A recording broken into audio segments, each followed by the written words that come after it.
Oh wait, what that? What? Whoa, what's this? Ooh, damn, what is this? It's looking nice. Woof. Look at this beauty. Yeah, I just cleaned it up today. It's looking nice. It's been snowing, raining, and it's been super cold in New York. If you live here, you know it's pretty damn cold right now. Anyways, it's almost the end of February, and I've owned this car for like 7 months. But the issue that I noticed and I started having with this car was around December when I started using my heat. I could have not known this issue in summer. So this was actually in the 6th month of ownership that I found out the 4th issue that I had with this car. The first 3, I made a video of it, and I'll leave a link up above, but also down below if you want to click there. And you could check those out, the kind of issues that I had before. And those were the 3 issues that I had in the first 3 months of ownership. And now in the 4th month, actually the 6th month, I'm having another issue. So the issue that I'm having with my car is the heat, and I did not even know until somebody sat in the passenger seat and told me, hey, why is there cold air coming from the vents? And I told them, no, I have the heat on and the AC is off. I don't know what you're talking about. It was the middle of December. I think it was around December. I don't remember exactly when it started, but it was December, and it was pretty cold, and they said there's cold air coming from the vents. And I told them no. I touched my vent and I said no, it's hot air. And then I touched this side and I'm like, whoa, what? Why is there cold air coming from there? And then from there, I don't know, I tried almost anything I could think of, turning this to the red, turning all the way here, turning this all the way to this side, waiting for the car to warm up. I mean, it has nothing to do with the oil temperature because the heat is with the coolant, and it's a separate thing.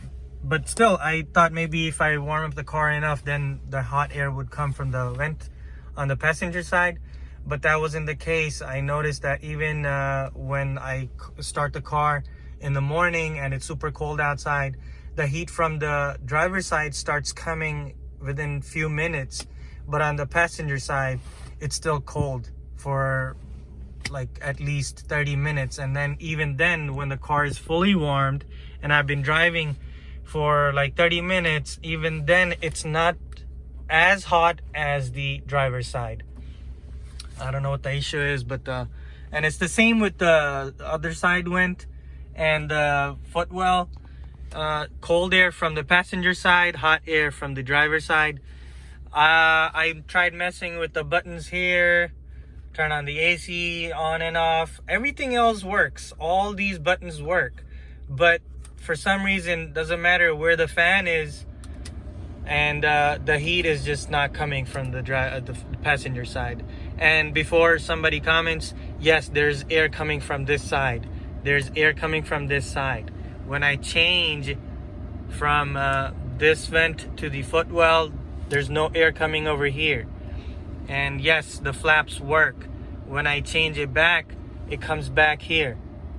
But even then, there's like very like mildly warm air. It's not as hot as the driver's side. Around the same time in December, I think it was around early December, I got the oil change for my car. And while I was at the service shop, they did the inspection and they said the coolant in your car is low, and it seems like somebody put water in it instead of the actual coolant. It looks like water in there, and it's very, very low. I said, all right, obviously they have to point out something to make it look like they did something. They inspected the car. I didn't think of it as much, so I just came home. I said, all right.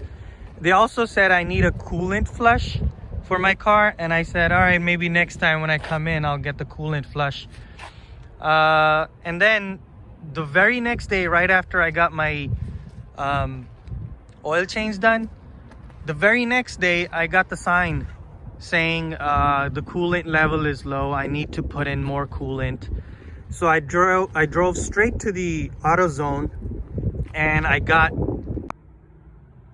this. The guy at AutoZone told me this is the one for the European cars and BMWs. So I said, all right, it's just a coolant. I don't have to be so concerned about it being genuine BMW stuff. So I just put it in, filled up my coolant level, and I'm like, I'm good to go. And the sign went away. The heating issue, I thought maybe it was because of the coolant level. So I said, okay, so I put in the coolant, let's see if the heat works. It didn't. Then I searched up online, and they said maybe you need to, bleed the coolant hose or whatever, the tank, electronically. So I did all of that. I did the coolant bleed, electronic coolant bleed, like 3 times already, and even then the heating issue did not fix. So the next option would be getting a coolant flush. I don't know if you know what I can do next to try to solve this issue. I mean, I know I can just put the heat all the way to the blast on the driver's side and tell the passenger, hey, it'll get warm eventually, just calm down. Yeah, I can do that too, but I would rather have everything functioning, Anyways, I don't want to leave the video with a negative note. I still love my car. It's awesome.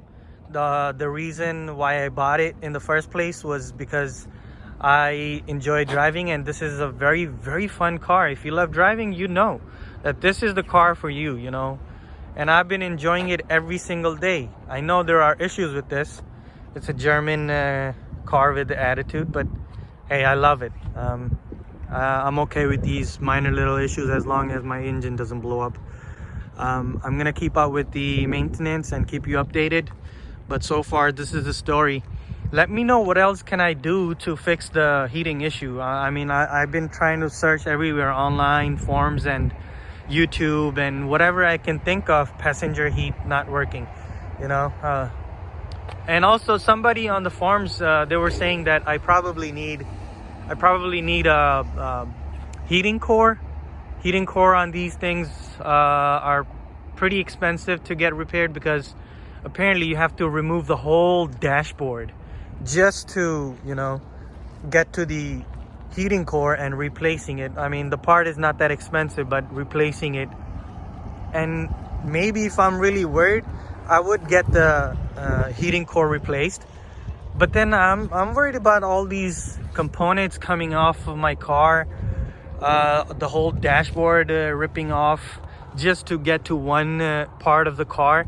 I mean, I don't know if it's gonna go back properly and it's gonna be the same after they put back the dashboard. So I don't want to go down that route. Anyways, if you know anything about this, please let me know what it is and help me get this issue solved. I'll see you in the next one. Peace out.